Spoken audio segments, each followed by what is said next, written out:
Welcome, everyone. We are delighted to have you today for this webinar on opportunities and pathways, exploring careers in early childhood education by embracing registered apprenticeship, presented in collaboration with the Council for Professional Recognition and the Early Childhood Workforce Connector.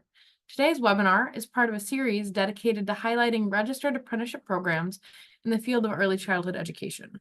This underscores our commitment to providing knowledge and resources for professional growth in this field.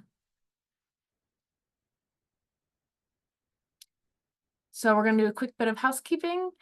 First, to turn on closed captions, click the three dots labeled as More in the bottom right corner and select Captions from the menu. Also, all participants are muted upon entry. There will be an opportunity between sections, and at the end of the presentations for Q&A, you are welcome to unmute and ask your questions during these times. We also have team members monitoring the chat, so you can pop your questions in there throughout the presentation. Now, first, let's get to know our presenters. I'm Haley Brush, the Public Policy and Advocacy Manager here at the Council for Professional Recognition.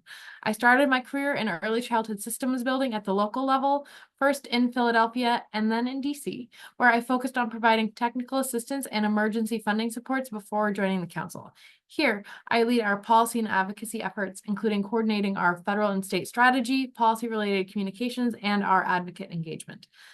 I'd also like to introduce Marjorie Cohen, the project manager for the Early Childhood Workforce Connector, who has over 20 years of experience in education and workforce development policy and research, technical assistance, program management, and project leadership.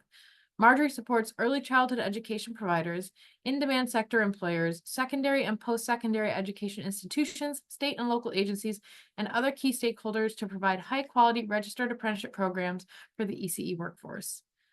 Also, meet Reva Murphy, Project Director for the Early Childhood Workforce Connector. Her work in ECE spans over 43 years, working with young children and families, early childhood professionals, public officials, and policymakers in roles that include direct teaching, program development and directing, administration, curriculum design and development, training, teaching, and mentoring, as well as administration on a larger scale, policy and systems work, and complex program implementation on a statewide level. Half of her career has been in direct service and the other half in government leadership in Rhode Island and Vermont, and consulting positions growing resources, transforming policy, and advancing ECE best practice. Last, but certainly not least, we are so pleased to be joined by Sandra Ranum from the National Center for the ECE Workforce. Sandra is a senior ECE workforce technical assistant specialist at the center. She began her early childhood career in direct service as a toddler teacher, preschool teacher, and program administrator. Over the last 20 years, her work has spanned such roles as coach, trainer, adjunct faculty member, and state-level systems work, focused on Colorado's infant toddler specialist network, workforce credentialing, registry and career ladders, competency alignment, and higher education policy. Dr. Ranum holds a Doctor of Education in Leadership for Educational Equity from the University of Colorado, Denver. All right, let's jump right in. Today, we'll unpack a powerful agenda. First, we'll gear up with a deep dive into our partnership with the Early Childhood Workforce Connector and explore their mission. Next, we'll dive into the dilemma of livable wages and sustaining benefits for the ECE workforce. We'll talk about the current state of ECE compensation and describe how national organizations, state and federal agencies, and funders are moving to change the paradigm. We'll also describe how registered apprenticeship can help elevate ECE compensation and be part of emerging solutions. We'll share resources and strategies for what sponsors and employers in ECE registered apprenticeship programs can do to advance good jobs in ECE and increase recruitment and retention in their programs. Finally, we'll discover the amazing supports available through the ECWC that can help your programs thrive. Get ready to take notes. This session is packed with actionable insights. Many of you here today may already be connected with the Council and our work, but I'd like to share a little bit about what we do to make sure everyone is on the same page. We administer the Child Development Associate, or CDA credential, which is the most widely recognized credential in early childhood education. It is nationally recognized, transferable, and competency-based. It is a key stepping stone on the path to career advancement in early childhood education. To be awarded the credential, candidates must complete an assessment process and demonstrate that they are able to put their knowledge of the CDA competency standards into practice in their daily work with children and families. Candidates can earn their credential in any of the settings that we offer: infant, toddler, preschool, family childcare, or home visiting. Being awarded the CDA means a candidate is qualified to be a lead teacher in the classroom. The Council for Professional Recognition and the Early Childhood Workforce Connector have partnered to support credentialed career pathways for early childhood educators. Registered apprenticeship programs are an important investment in the early childhood workforce, providing high-quality professional learning and equitable compensation. This webinar series explores how registered apprenticeships can provide a professional development pathway to develop skills, advance and sustain successful careers, and strengthen the ECE workforce.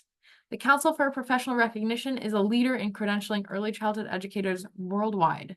Together with the Early Childhood Workforce Connector, we are working toward advancing the careers of ECE professionals through the Child Development Associate and Department of Labor credentialing. We will continue to host these monthly webinar sessions leading up to the 2024 Early Educators Leadership Conference in Washington, D.C. in October. The Early Childhood Workforce Connector will be presenting alongside their partners to dive deeper into registered apprenticeship programs for ECE. And with that, I will pass it off to Marjorie. So much, Haley. It's always a pleasure to collaborate with you and with the council. The Early Childhood Workforce Connector, who are we? We are one of two early childhood education registered apprenticeship industry intermediaries, which is a lot. But we can tell you that the Early Childhood Workforce Connector, or ECWC, promotes developing, launching, and expanding registered apprenticeship programs to support and sustain a diverse, inclusive, well-qualified, and well-compensated early childhood educator workforce. ECE, Registered Apprenticeship, or RA, programs with high-quality, accessible, supportive, and equitable early childhood program employers lift the entire community and the local workforce. A strong, inclusive, and robust early childhood ecosystem contributes to the health and well-being of young children and their families, as well as the broader economy. As a U.S. Department of Labor-funded early childhood education intermediary, ECWC provides customized technical assistance, including help with curriculum development, outreach and recruitment, mentor training, accessing available funding, and so much more. So let's talk really briefly about registered apprenticeship in early childhood education. As we've discussed in our previous webinars, registered apprenticeship is a structured Department of Labor approved training model. Before we dive into compensation for ECE educators and providers and how that works in registered apprenticeship, I just want to provide a brief overview of what registered apprenticeship is. So as you can see on the screen, these are the 7 components of registered apprenticeship. First, programs are industry vetted and approved to ensure alignment with industry standards, and that apprentices are trained by highly skilled, high demand occupations. Second, it's a paid job. Apprentices earn a progressive wage as their skills and their productivity increases. Third, programs provide structured on-the-job training to prepare for a successful career, which includes instruction from an experienced mentor. Fourth, apprentices are provided supplemental classroom education based on the employer's unique training needs to ensure quality and success. Fifth, programs are designed to reflect the communities in which they operate through strong non-discrimination, anti-harassment, and recruitment practices to ensure access, equity, and inclusion. I've lost count, but anyway, quality and safety. Apprentices are afforded worker protections while receiving rigorous training to equip them with the skills they need to succeed and the proper training and supervision they need to be safe and to keep children safe. And lastly, apprentices earn a portable, nationally recognized credential within their industry. So let's talk a little more generally about how the registered apprenticeship system works in the U.S. Haley, next slide, please. Thank you. So this is a familiar map. This is the map of the US. The light blue represents states where registered apprenticeship programs are facilitated by the Federal Office of Apprenticeship, or OA. The dark blue states are overseen by state apprenticeship agencies, or SAAs. And these states follow the rules and regulations from the Office of Apprenticeship, as well as adhering to state-specific guidance. So take a moment to find your state and learn whether it's considered an OA or an SAA state. We'll talk later about what that means as far as compensation. So on this slide, we see a visual comparison of work-based learning programs. In the far right column, we've highlighted the guarantees with a registered apprenticeship program. And as I've said before, registered apprenticeship is a commitment to increasing knowledge and skills through industry-approved on-the-job training and coursework, as well as mentorship. Access to funding and other resources from federal programs are also part of the registered apprenticeship system. And then lastly, as I mentioned before, graduates receive nationally recognized credentials. So let's talk a little bit about the benefits. Registered apprenticeship helps early childhood educators flourish by supporting high quality, accessible, and equitable learning opportunities that enable them to enrich the lives of children, families, and their communities, while also increasing access to childcare. For employers, registered apprenticeship increases employee retention. The data from the US Department of Labor right now is that currently 90% of apprentices remain with their host employer after completing a registered apprenticeship program. Employers also benefit from customized workforce training that meets the needs of their specific workforce. Apprentices benefit from progressive wages, as I mentioned before, earning more as they gain knowledge and skills. And again, apprentice graduates receive nationally recognized credentials from US Department of Labor that do not expire. Now I'll turn it over to Riva to dive into the dilemma of low wages and few benefits in early childhood.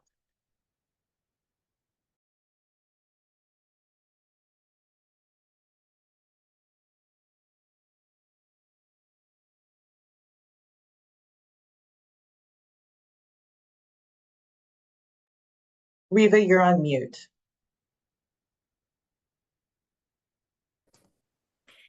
Well, all right. I was just thanking you, Marjorie, for getting us grounded in the intersection of registered apprenticeship and early care and education.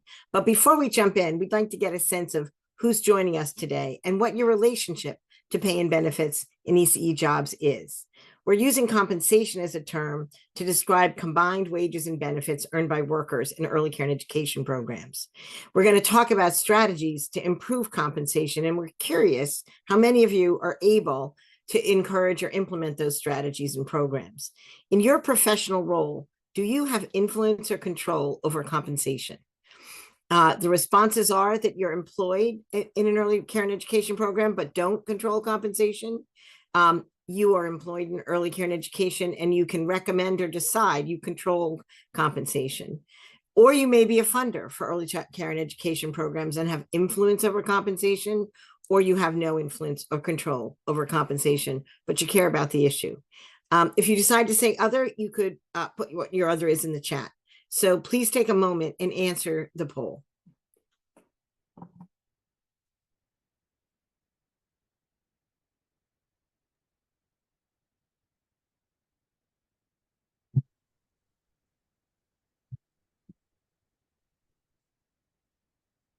Great. It looks like we have about half of the people here, or more than half, that don't have influence over that. So hopefully, if you have interest in this, you can advocate for some of the strategies we talk about later. For those of you who do have influence over that, who are able to control that, you'll be interested in the strategies towards the end of the presentation. So thank you. So let's move on to the conversation. It's no secret that early care and education jobs in the United States are characterized by low wages and an absence of benefits. Affordability for families has long been subsidized by the early care and education workforce, which is predominantly women and women of color. This presents a problem for registered apprenticeship in early care and education because registered apprenticeship is intended to provide access to what the U.S. Departments of Labor and Commerce define as good jobs, and it requires a progressive wage scale so that apprentices earn more as they gain skills and knowledge on the job.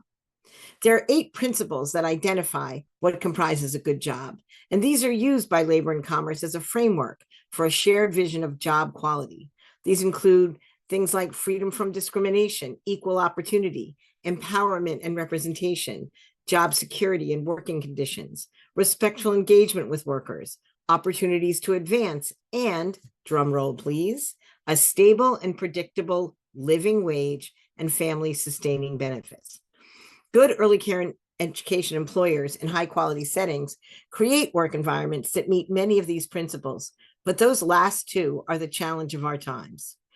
This is the dilemma participants have been asking us about throughout this series. We call it the elephant in the room.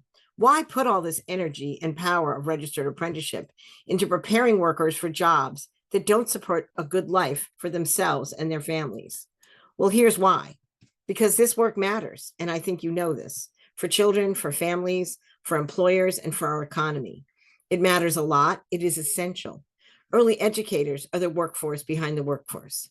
Part of our mission at Early Childhood Workforce Connector is to connect early care and education workers to good jobs on every principle.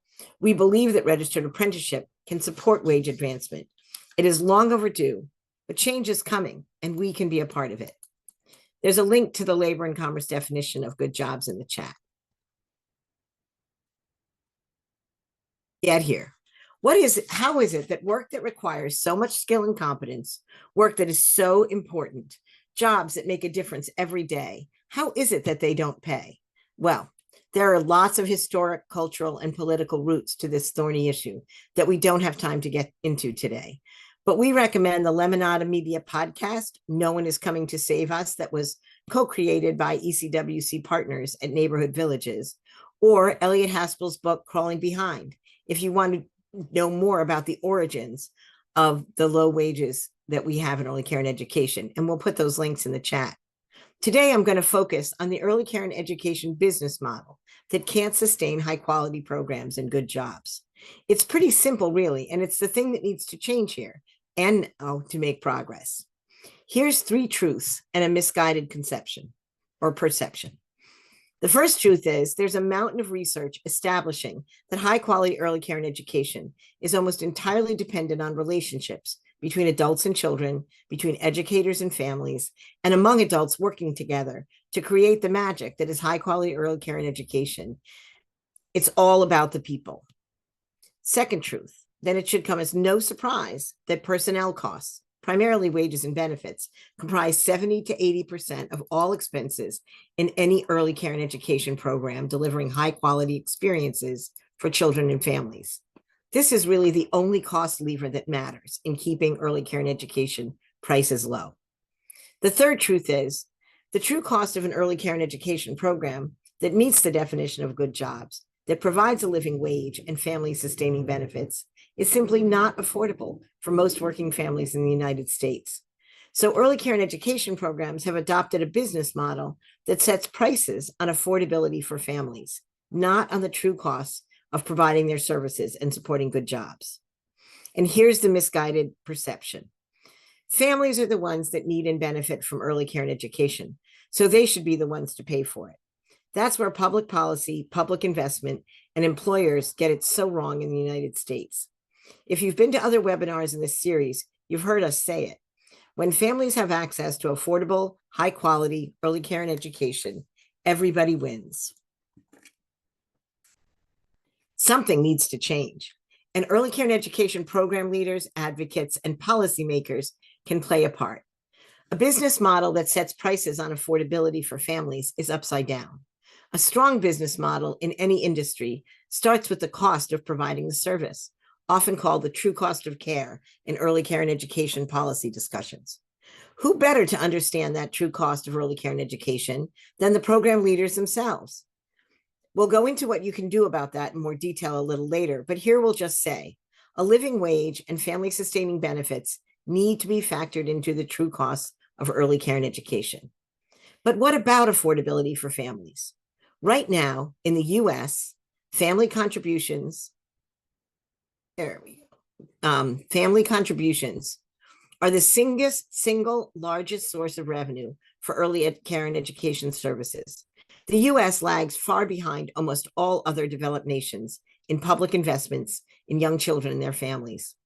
Most countries understand that educating children from birth and providing affordable or even free childcare for working families pays off as an investment in human capital, support for workforce participation, and driving a healthy economy.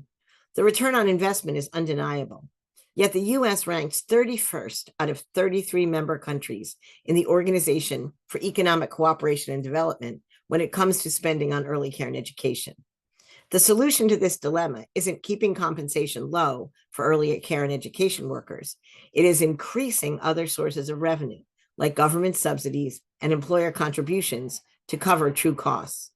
The formula for a better business model in early care and education is to make early childhood educator jobs good jobs and factor those costs into the cost of care, then layer revenue sources to make family contributions affordable for every family in the US. In just a minute, Sandra is going to share what the National Early Care and Education Workforce Center has compiled about the current state of wages for early care and education workers, and then give us some reason to believe that change is in the air. First, please tell us what you know or think about early care and education wages in your state. How do you think your state's average wages for early care and education providers compares to the national average? Do you think it's above average, below average, or you don't know what the average wage is in your state? Please answer the question now.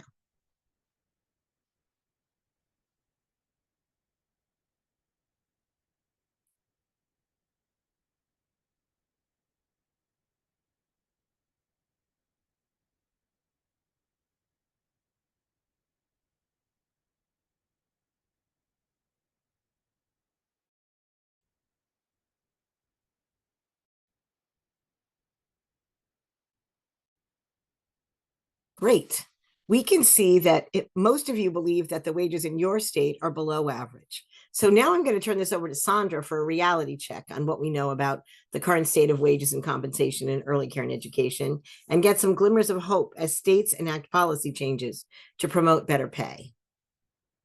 Thank you, Reba. Thanks. I'm happy to be here with you all today. So yes, I'm going to share some data on the current status of ECE compensation, as well as some information about what states are doing to provide financial relief and make progress on compensation more broadly. So just first, I'd like to start with an overview of the National ECE Workforce Center, and then share the data, and we'll get into that. So the National ECE Workforce Center launched in 2023, so just last year. We are just barely a year old, so we are a brand new national center, and we are set up to be a research to practice center that is intended to build on the efforts of the Department of Health and Human Services Administration for Children and Families to support the early childhood workforce by identifying effective policies and strategies through research and evaluation, translating lessons from research to practice, and supporting innovations in states and communities through technical assistance. In partnership with ACF, the center has identified these two focus areas for our work over the next 18 months. Over the first year of launching the center, these are the two areas that rose up as being the two thorniest issues that need to be solved in order to recruit and retain a diverse and thriving ECE workforce. I'm sure that's not surprising to anybody on this call. Leading the center are 5 core partner organizations. You can see those here: the Center for the Study of Childcare Employment, Child Trends, the University of Delaware, UMass Boston, and 0 to 3. These organizations are also informed by a group of collaborating partners, ECE educators, federal agencies, and other advisory bodies. So now let's dig into the data. The data on this slide is from the 2019 National Survey of Early Care and Education and shows center-based early educator average hourly wages compared to hourly wages of ECE teachers with the lowest salaries. And so that's what we're going to dig into, is wages across various groups within the early childhood workforce. And please know that this data right here does not include educators working in school-based settings because they were not part of this survey. And also it does not include family childcare provider wages, which are a little trickier to report on because it's a part of their income in a different way than hourly wage staff. And so while an important thing to know about what we know about early childhood workforce compensation is that while the entire ECE workforce earns low wages, there are also significant wage disparities within ECE. The educators who earn the least include educators in rural areas, those working with infants and toddlers, those who only speak English, as well as educators working in programs that receive CCDF funding or their state childcare subsidy. Preschool educators working in school district settings typically earn more than those working in community-based settings. And some research has also found a racial wage gap for Black educators compared to their white peers.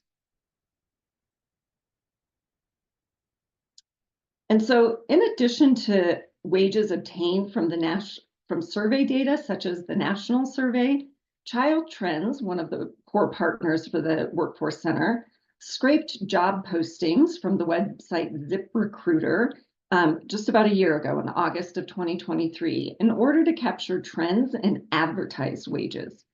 Advertised wages, rather than reported wages obtained from surveys or administrative data, are of interest given the potential need to estimate wages for survey respondents and the time lag between surveys and administrative data. So advertised wages are an opportunity to learn about current wages that are being offered to educators. And so in the data that Child Trends gathered from ZipRecruiter, there was significant variation in average advertised wages across states, with Mississippi showing the lowest at less than $28,000 annually, while California topped the chart at more than $44,000 annually. Also, the number of job listings varied widely by state, often reflecting population size. However, some exceptions stood out. For example, New Hampshire, which is a smaller state, had 158 job listings. So that potentially indicates more acute staffing shortages in certain areas of the country.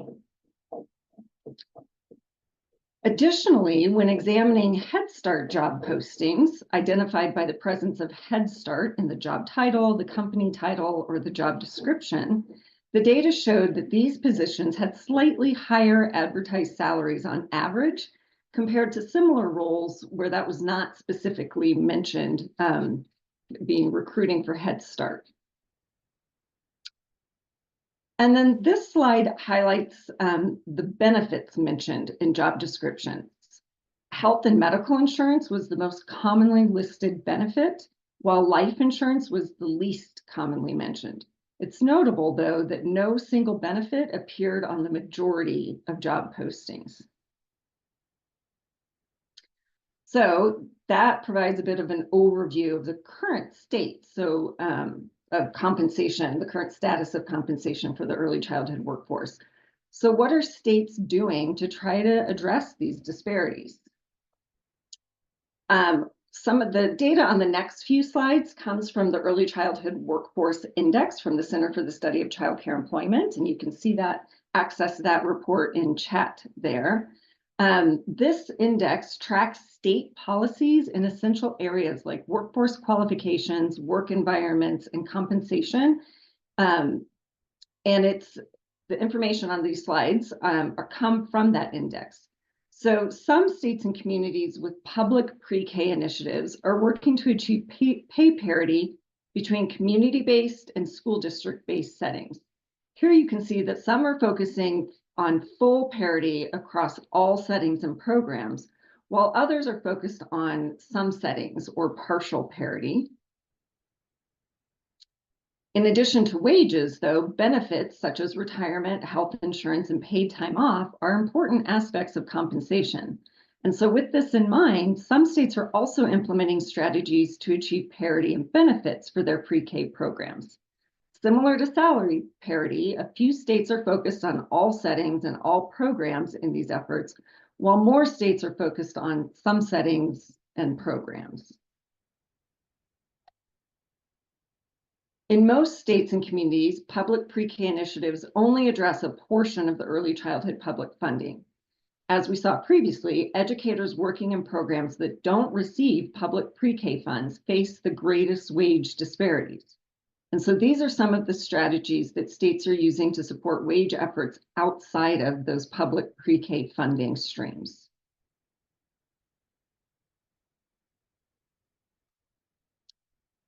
Higher minimum wage and tax credits are additional strategies that states are using to address compensation disparities.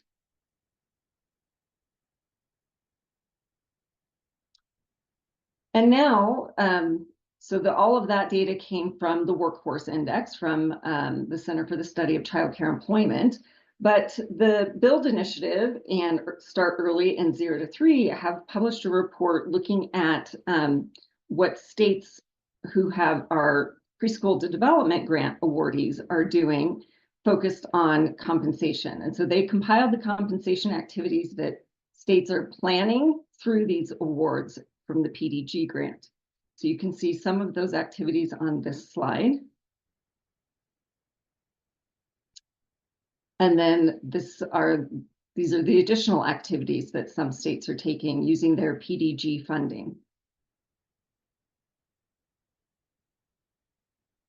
So this provides, a pretty high level and brief overview of what states are doing to address these wage disparities. The Administration for Children and Families, has funded the National ECE Workforce Center as part of its commitment to support states, tribes, territories, and communities in addressing these challenges in recruiting and retaining a diverse ECE workforce. Additionally, both the new Head Start performance standards and the Child Care Development Fund requirements include an increased focus on compensation. However, while ACF is funding the National ECE Workforce Center and our work, it's important to note that our work, including this presentation, does not necessarily represent the official views of ACF. And so with that, I will turn it back over to Marjorie. Thank you. Thank you so much, Sandra. That was really important and helpful context and information. So I spoke earlier about the benefits of registered apprenticeship for early care and education in general. Now let's look through the lens of registered apprenticeship as a workforce strategy that can contribute to elevating compensation. So looking at early career and education, looking at early care and education in the context of labor and commerce infuses the principles of good jobs that Riva mentioned earlier into ECE workforce development, which also leads to improved recruitment and retention for early care and education programs. The registered apprenticeship requirement for a progressive wage scale that increases compensation as apprentice skills and knowledge increase can catalyze an increase in wages across all workers in an ECE registered apprenticeship employer. As an example, the University of Illinois at Chicago used registered apprenticeship funding to lift the wages of all the employees at their centers. Early childhood educators who successfully complete a registered apprenticeship program earn a nationally recognized credential that recognizes the special skills and knowledge it takes to work with young children and their families. Credentials increase respect and recognition for early childhood education as a valued profession. At ECWC, we connect early care and education partners to public workforce development systems. And this has a positive effect on the early care and education workforce pipeline and promotes approaches to workforce education with real career pathways in ways that ECE may not currently access. These connections with workforce development in other industries offers opportunities to communicate the value of early childhood educators as the workforce behind the workforce, as we like to say, to other industries and employers. And that in turn encourages all employers to be part of the solution for increasing ECE compensation through direct contributions supporting tuition for their workers, or as allies in a political advocacy to increase public investments. Participation in registered apprenticeship is an opportunity to influence systemic change. RA programs, sponsors, and employers blaze the trail on workforce development and provide a model for increased compensation and better ECE jobs. Successful ECE registered apprenticeship programs demonstrate registered apprenticeship as a valued, viable, sustainable, and scalable career pathway for early childhood professionals that helps to increase the supply of skilled early childhood education workers. More skilled early childhood education workers expands early childhood care capacity. More childcare increases access to high quality early care and education for working families, which is a proven driver of economic vitality in communities and regions. And now back to Reva for another poll.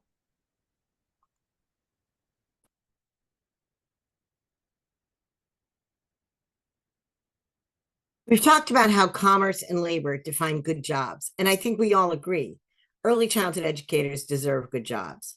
We want to hear what you think stands in the way of that shared goal. What do you see as the greatest challenge to providing good quality jobs in early childhood education? Pay, benefits, job security, working conditions, career advancement, or something else? Go ahead and give us your answers.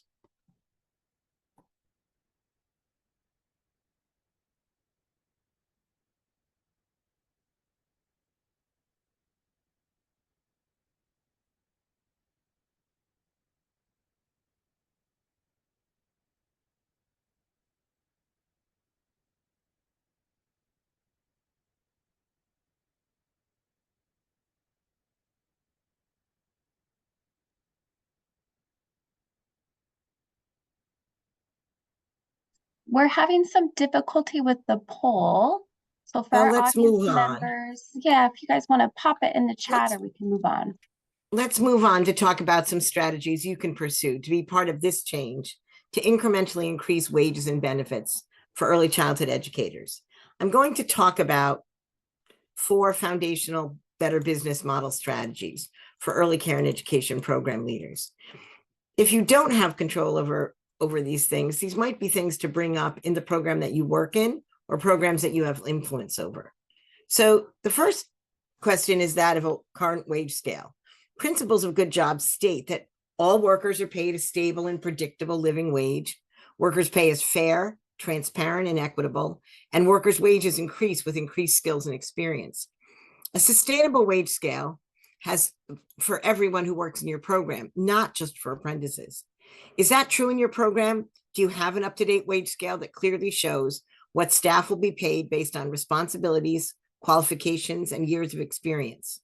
This is important because a wage scale creates that transparent and equitable system for both setting fair wages in your program and providing guidance for increasing over time. Gather some data on what similar jobs in early care and education in your region pay and what other jobs are available for workers with similar qualifications as those you're looking for. If you want to attract and retain great staff, you'll need to offer at least competitive wages. We encourage you to be practical. What can you afford to pay staff right now with the resources available to you? And if you haven't paid staff on a wage scale before, there's some work you may have to do to get current staff on that scale without reducing their wages and ensure that workers who have been with you over time earn as much or more than workers you're hiring in today's competitive market. We also encourage you to aspire to a better future. What compensation does your essential early care and education staff deserve? If you had revenue to support it, what is the wage scale you would create? This gives you something to work toward and a tool to advocate for more public funding to support good jobs. We've put some links to resources in the chat to help you consider and create fair wage scales.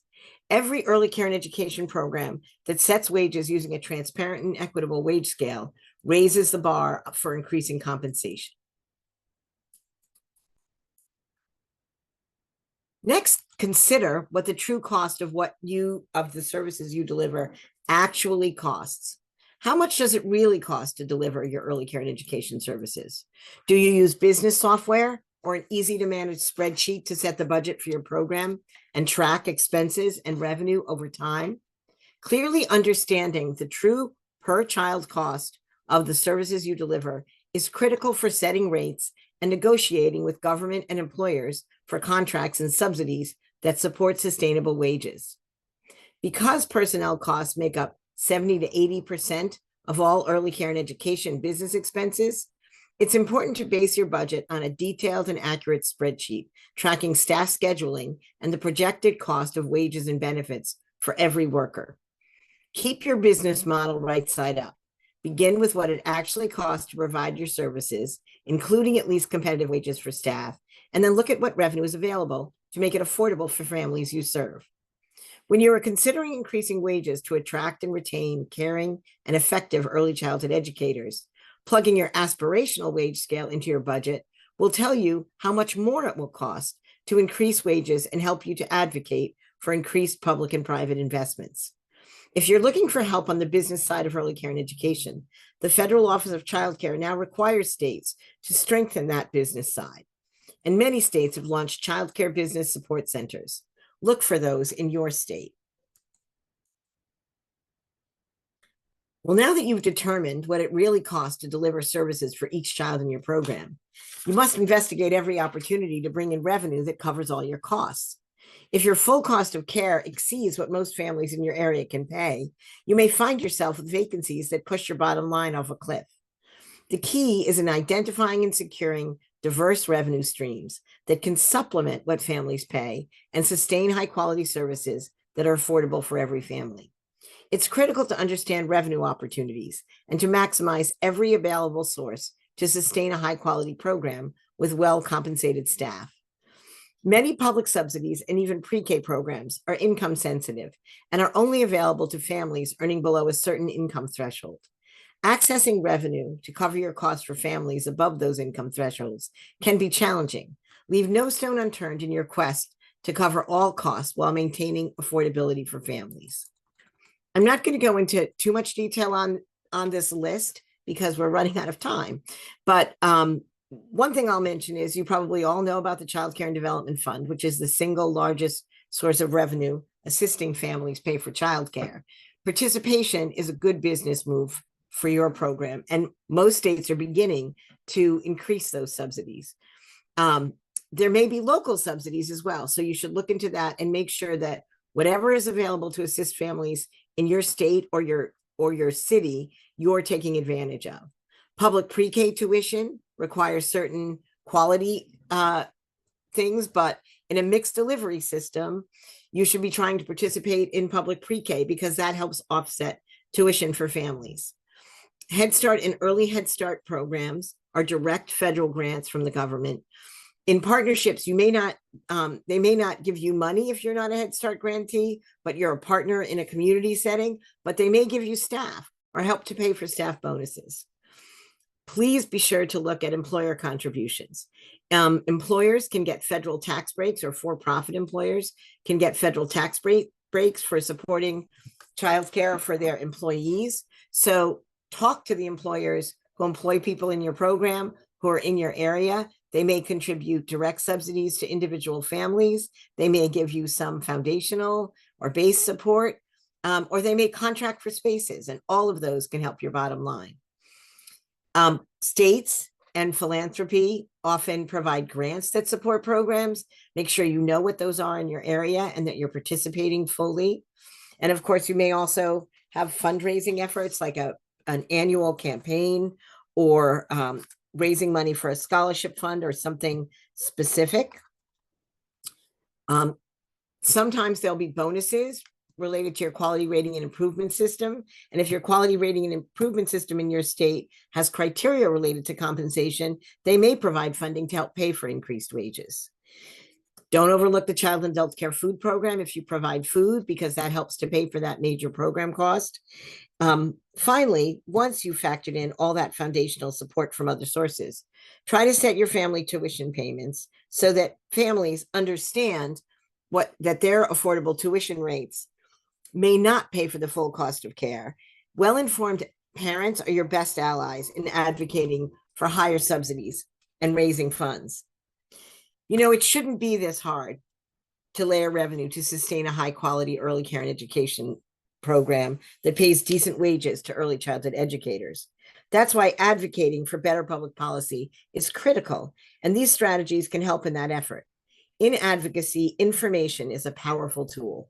Understanding and communicating true cost for sustaining high-quality early care and education, and talking about the challenge of cobbling together revenue as part of your story for policymakers can be compelling. So there's one final strategy for ensuring you can sustain a program that pays your staff, and that is mind your business. Louise Stoney, co-founder of Opportunities Exchange and the Alliance for Early Childhood Finance, created a simple three-part formula known as the Iron Triangle for running a sustainable early care and education business. We've talked about two of those parts: making sure your revenue covers the real cost of your program, including wages, benefits, and career advancement for workers, and capturing every source of revenue available, including affordable parent tuition. And add to that one, collecting every penny. Early care and education people care a lot about families and too often allow unpaid tuition to pile up as bad debt. Uncollected revenue leads to unpaid wages. Collecting all the revenue you are owed is advocating for your staff. The last part of the formula is maximizing enrollment. In that detailed spreadsheet of staff schedules, you identify the staff you need to cover a certain number of children enrolled in each classroom. Your revenue should be based on full enrollment with only limited or short-term vacancies. Every vacancy costs money that could be allocated to wages and benefits. Market and manage your program to keep it full and thriving.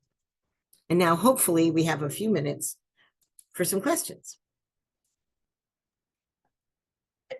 Yeah, so I want to just bring up a couple of, they were sort of questions and statements that I think it would be great to sort of bring to the fore and maybe comment on. So Ingrid said, my greatest challenge is that I'm a family daycare with employees who I cannot afford to provide benefits to, and career advancement is capped. Do you want to speak to that a little bit? That is definitely the problem of our day. I know that family childcare providers who have employees should be doing the same kind of work that center-based providers would be doing in advocating for higher rates so that you can pay your employees and provide some benefits for them. So it really is, it's a little harder in family childcare to figure out that total cost of care because you have to sort of separate out, you know, what you take out of your home to pay for that. But it's especially important for you to make sure that you're paying yourself and your staff and that your tuition is high enough to be able to provide those benefits that you might want to think about. Thank you. There's also a little conversation going on. And so I was wondering if you would weigh in a little bit on, Brenda says that she thinks the career is not considered professional by the general population and is often not viewed as a lifelong career. There seems to be a misunderstanding of the opportunities for advancement. And one of the follow-up questions or statements was that our state gives pre-K compensation to public schools only, not childcare centers. So I was wondering if Riva, you and Sandra could sort of reflect on those. Brenda, I think that's a really important question. And it's one of the points we try to make about registered apprenticeship. Making sure that people see this as a profession that has a place to go is important. And apprenticeship is a great tool in that you can come in as a novice and work your way through training, education, and experience to become a master teacher is really important. And we need to work hard to make sure that we communicate that, not just within the field, but definitely outside of the field so that people respect the work.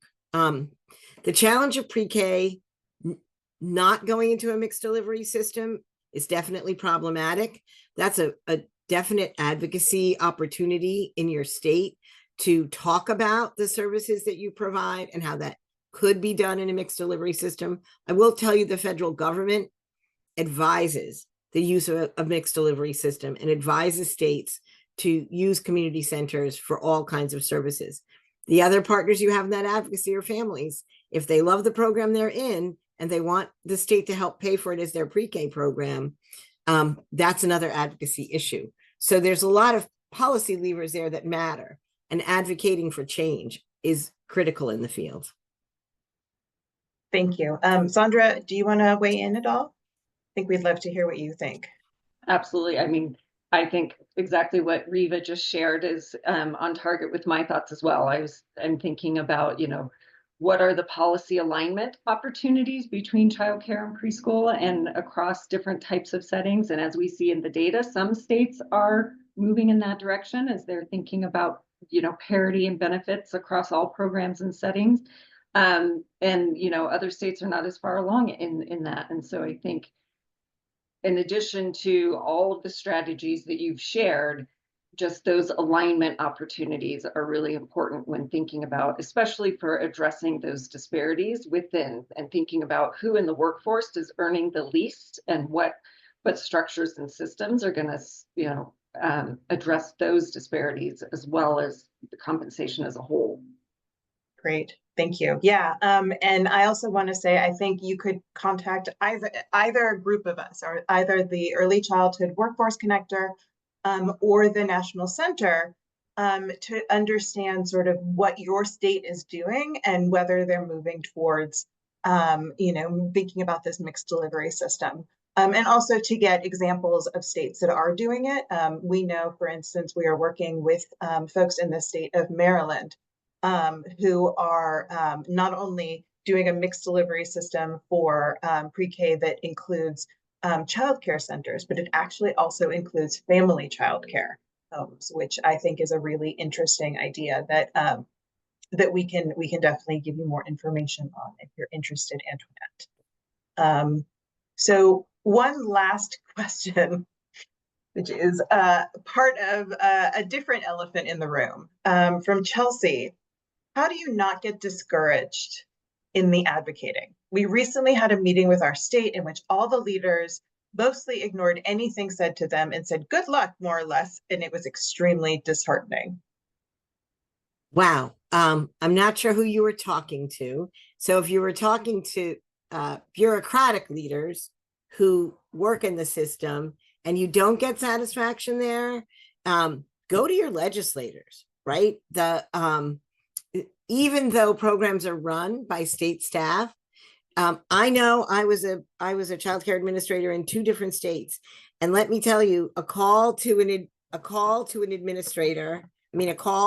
a legislator was a call to me, because they would immediately call me and ask me what was going on, that this person was complaining about something, and then you'd have to explain to them if you didn't have the capacity to pay or do what needed to be done. So really the legislature holds a lot of power. Not every legislature is childcare friendly, but more and more you will find that. And so again, if you don't get satisfaction when you're talking to someone administering a state program, keep going up the chain of command.